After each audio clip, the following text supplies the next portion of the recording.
You know how Mark Kelly, who was formerly a NASA astronaut and a captain in the Navy and is currently a senator, made this video? Our laws are clear.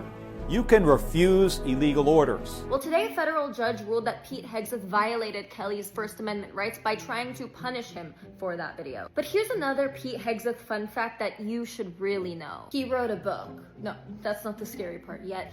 There's an entire chapter called More Lethality, Less Lawyers, and the whole premise is excusing or really justifying war crimes and how America should have the right to act with the same brutality as countries that evade international war laws. And I'll summon past Isabel to explain it. And the content is exactly what it sounds like, a full-throated argument that the US should pull back from the Geneva Conventions, reduce legal oversight in war, and lower the presumption that people in combat zones are civilians. In one passage, he complains that under previous rules, persons and objects in combat zones must be presumed to be civilian. He warns that this forces US troops to hesitate each time they fire, which is not a bug in the system. It's the old point. International law is designed to prevent civilian massacres, but Hegseth argues the opposite. He suggests that if the enemy fights brutally, the US should respond in kind. He even imagines addressing Al-Qaeda directly, saying, if you surrender, we might spare your life. If you do not, we will rip your arms off and feed them to hogs, and questions whether universal rules about killings should exist at all, especially rules protecting civilians. He claims America is